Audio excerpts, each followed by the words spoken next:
2023년을 마무리하고 이제 새해를 맞이하는 이 시점에 우리가 이르렀는데요. 아마 이때쯤이면 한국 교회에서는 교인들에게 금식할 것을 권유하죠.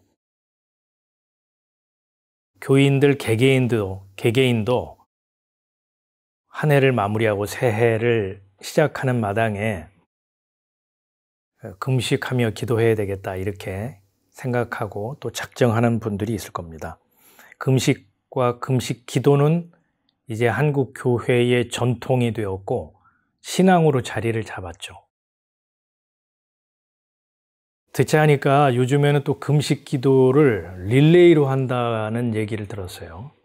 그러니까 예를 들면 월요일은 레이 집사님, 화요일은 이삭 전도사님 이렇게 돌아가면서 금식을 끊이지 않고 이어지게 하는, 그래서 1년도 하는 교회도 있다고 들었거든요. 근데요, 여러분 당 수치가 높으신 분들, 또 당뇨병 가족력이 있는 분들은 조심하셔야 됩니다. 교회에서 금식을 밀어붙일 문제가 아니에요. 그런 분들이 죽으면 죽으리이다, 내 신앙으로 금식을 하겠다 이렇게 했다가는요, 쇼크가 와가지고 의식을 잃을 수가 있다는 것을 꼭 감안하셔야 됩니다. 실제로 40일 금식하다가 몸이 완전히 망가진 분도 있고요, 심지어 목숨을 잃은 분들도 종종 있습니다. 밥을 굶어가면서 금식하는 거 과연 하나님이 기뻐하는 금식일까요? 자기 백성들이 밥을 안 먹고 쫄쫄 굶어가면서 기도하는 걸 하나님이 정말 기뻐하실까요? 그게 하나님이 기뻐하실 이유가 될까요? 상식적으로 생각해 보자고요. 자식이 어느 날부터 밥을 안 먹는 거예요. 그러면 그 부모된 마음의 심정이 걱정이 앞설까요? 기쁨이 앞설까요? 아니, 얘가 혹시 어디 아픈가? 상심을 했나? 그런 걱정이 앞서겠죠. 또는 얘가 왜 밥을 굶나? 혹시 나한테 요구할 것이 있나? 이렇게 오히려 긴장을 하지 않겠어요? 부모 입장에서. 자기 백성이 밥 안 먹고 굶는다고 해서 하나님이 그 금식을 기뻐하시겠냐고요. 그렇다면 왜 성경은 금식을 언급하고 있고 하나님이 기뻐하는 금식이라고 하는 게 무엇인지 우리는 말씀 속에서 그 의미를 찾아봐야 되겠죠. 이사야 58장의 내용을 우리가 좀 깊이 있게 살펴봐야 하는 것은 하나님이 기뻐하는 금식이 뭔지 말씀을 통해서 확인하려고 하기 때문이죠. 이사야 58장 쫙 읽어보면요, 하나님께서 이사야 선지자를 통해서 하신 금식 관련한 말씀인데요, 유대인들의 금식에 대해서 하나님이 지적하는 말씀으로 시작을 하고 있습니다. 그 지적의 내용이 뭐냐면, 너희들이 하고 있는 금식, 그 육신의 양식을 먹지 않고 금하는 그 금식이라고 하는 것은 너희들이 자신의 의를 드러내기 위해서 하는 것 아니냐? 성경에 규정하고 있는, 율법에 규정하고 있는 금식, 그거를 내가 몸소 실천하는 사람, 하나님의 말씀대로 음식을 내 배에 채우지 않고 금하고 있는 나의 이 의로움, 이걸 지금 드러내려고 너희들이 밥 안 먹고 금식하고 있는 거 아니냐? 이렇게 하나님이 지적하는 것으로 시작을 하고 있다는 거예요.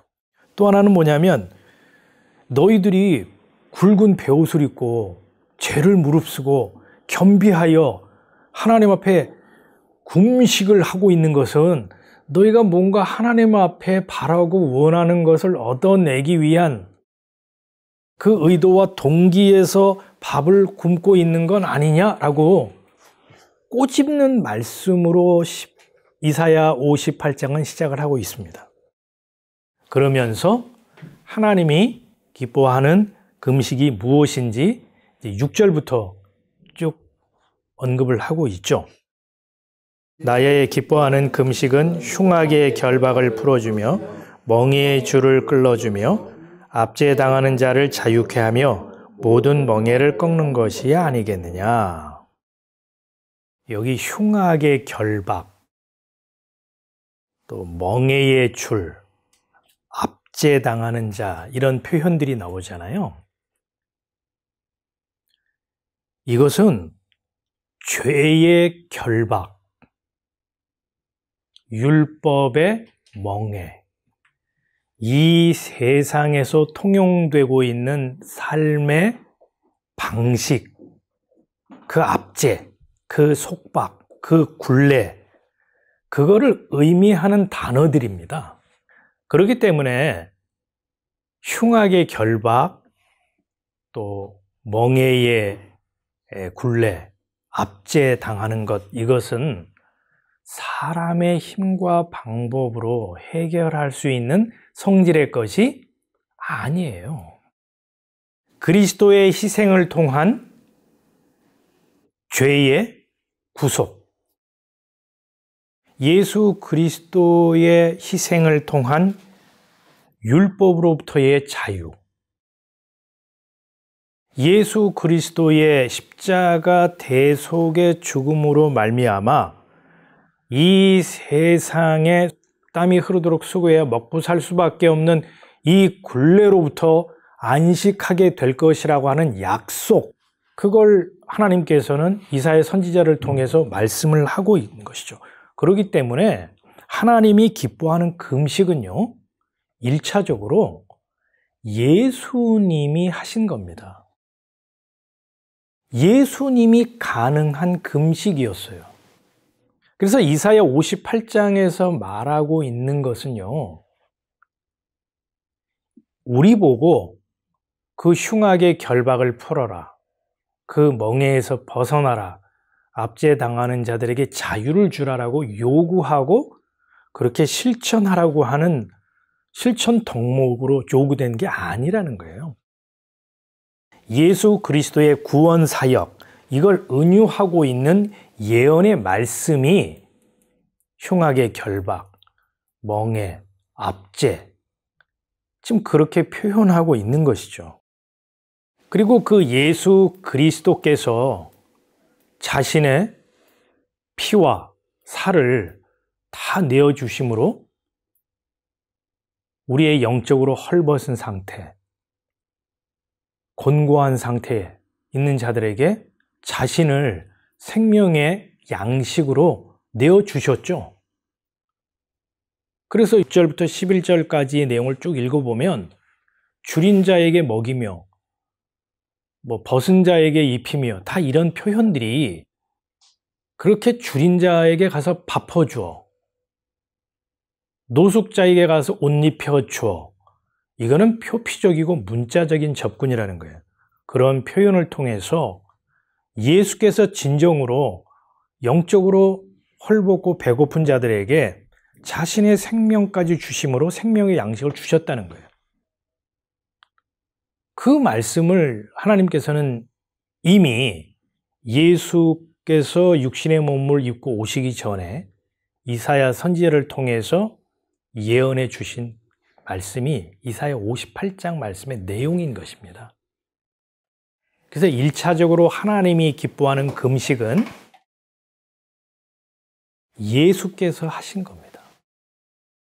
그리고 그 예수 그리스도께서 이루신 그 금식의 결과, 그 결과에 참여된 자가 그 금식의 결과에 혜택을 입은 자가 이웃에게 율법의 요구나 율법의 잣대가 아니라 예수 그리스도의 은혜로 먹이고 입히고 그 말씀을 나눠주고 그 말씀으로 섬기는 것을 성경은 하나님이 기뻐하는 금식이라고 말한다는 거예요. 그러니까 성경이 말하는 금식은요, 육신의 양식인 밥을 굶는 걸 말하는 게 아닙니다. 영의 양식인 하나님의 말씀과 관련을 해서 금식을 말하고 있다는 것을 우리는 눈치를 채야 하는 거죠. 관련해서 요한복음 6장 48절로 가보자고요. 내가 곧 생명의 떡이로라. 너희 조상들은 광야에서 만나를 먹었어도 죽었거니와 이는 하늘로서 내려오는 떡이니 사람으로 하여금 먹고 죽지 아니하게 하는 것이니라. 나는 하늘로서 내려온 산떡이니 사람이 이 떡을 먹으면 영생하리라. 나의 줄 떡은 곧 세상의 생명을 위한 내 살이로라 하시니라. 2000년 전에 이 땅에 잠시 머물다가 하늘로 올라가셔서 이 땅의 부재 상태인 예수님. 그렇다면 생명의 떡, 그 생명의 양식인 예수 그리스도의 살을 사람이 무슨 수로 먹을 수 있겠어요? 사람들로부터 그런 질문이 나올 것을 예수님은 알았을까요? 몰랐을까요? 이미 다 알고 있었기 때문에 요한복음 6장 63절에 가서 이렇게 말씀하고 있어요. 살리는 것은 영이니 육은 무익하니라. 그 다음 말씀이 굉장히 중요한 말씀이죠. 내가 너희에게 이른 말이 영이요, 그게 성령이요, 그것이 생명이라. 이 말씀은 좀 더 풀어 설명하자면 원어적으로 보면 이건 로고스라고 되어 있지 않습니다. 흐레마라고 그래요. 우리가 보통 레마 하지만 정확한 발음은 흐레마예요. 내가 너에게 말한 그 말이 푸뉴마, 성령이고 생명이야. 이렇게 말씀하고 있어요.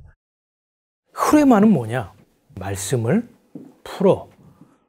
성경의 말씀이 예수 그리스도의 죽음과 부활을 기록한 말씀이구나. 그 말씀이 깨달아지고 들려진 그 말씀, 그게 흐레마예요. 그게 성령이고 생명이라는 거예요. 우리가 그 말씀, 그 영의 양식을 먹어야 산다 라는 거예요. 그렇지 않고 그저 이 성경에 기록된 말씀을 여러분이 문자로 보고요, 표피로 읽고 껍데기만 보고 하라는 것은 막 하려고 하고 하지 말라고 금한 것은 하지 않으려고 애를 쓰게 되면요, 그것은 생명의 말씀이 되는 게 아니고 그 사람을 죽이는 도구가 된다는 거예요. 그래서 사도 바울은 뭐라고 했냐? 문자는 사람을 죽이고 영은 사람을 살립니다 라고 진술을 했잖아요. 다시 말해서 금식과 관련해서 육의 양식을 먹지 않고 금하는 것이 금식이 죄가 아니라고 그랬죠. 성경은 하나님의 말씀을 양식이라고 말하잖아요. 이 하나님의 말씀을 예수 그리스도의 진리와 은혜의 말씀으로 먹어야 그게 사람을 살리는 영의 양식이 된다는 거예요.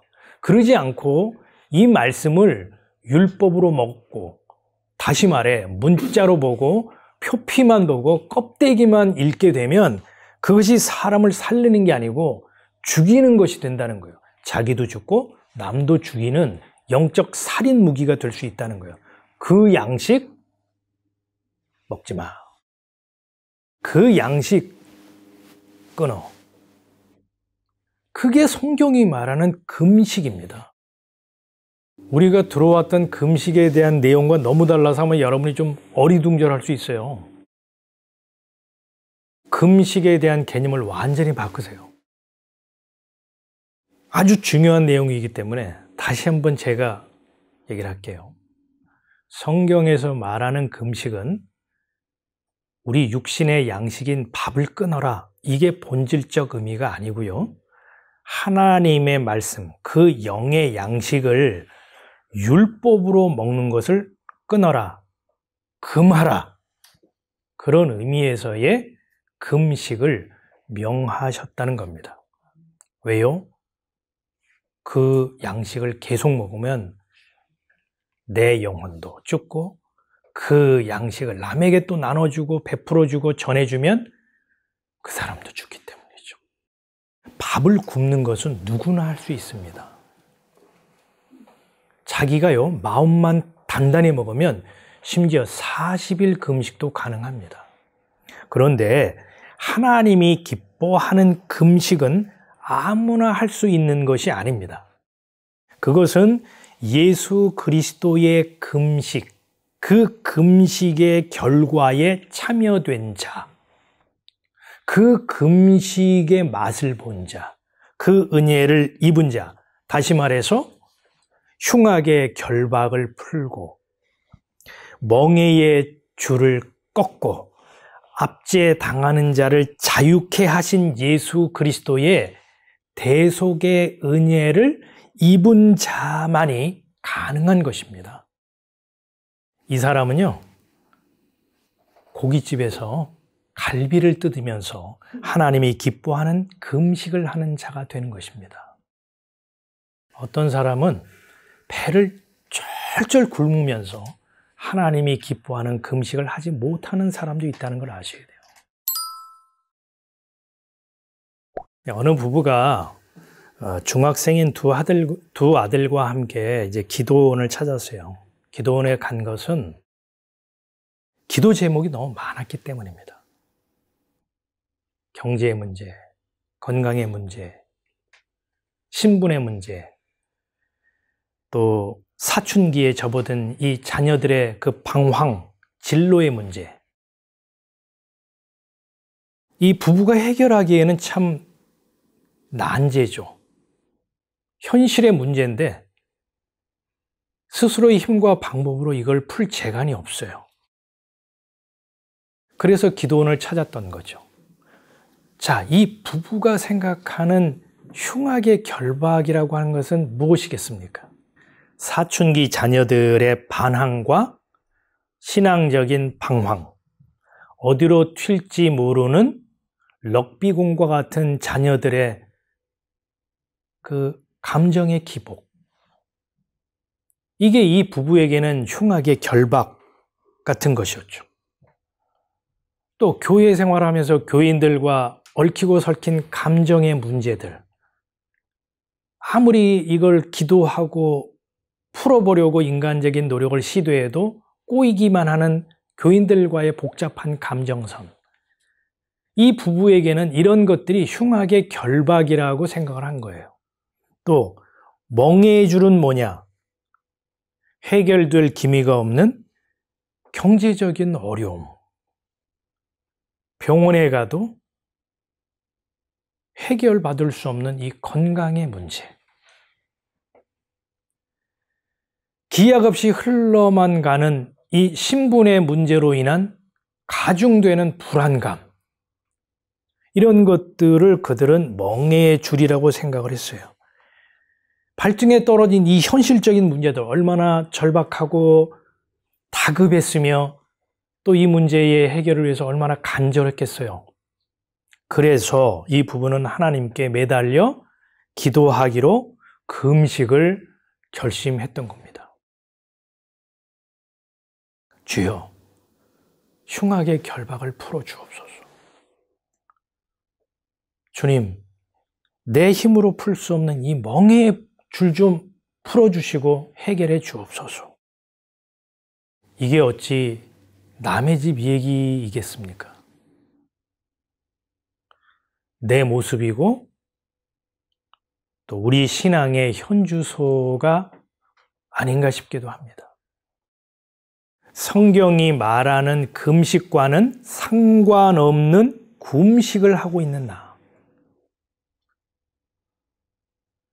하나님이 바라고 원하는 기뻐하는 금식을 하는 것이 아니라 내가 기뻐할 결과를 기대하면서 밥을 굶고 있는 나. 이러한 자신의 모습을 말씀의 빛 가운데 보게 됨으로써 마음을 찢고 통회하면서 예수 그리스도의 긍휼과 자비를 구하는 자리로 나아간다면 참으로 다행스럽고 복된 인생이라는 생각을 합니다. 왜냐하면 그 사람이 하나님이 기뻐하는 금식을 한 예수 그리스도의 금식의 결과에 참여된 자요, 그 수혜자이기 때문입니다.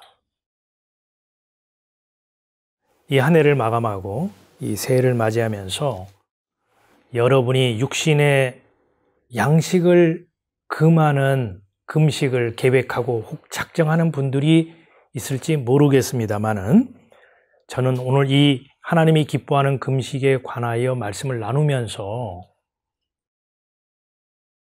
하나님이 기뻐하는 금식을 한 예수 그리스도의 그 금식의 결과를 선물로 받은 저와 여러분의 참된 금식에 이르는 우리의 신앙이 될 수 있기를 기원합니다. 아멘.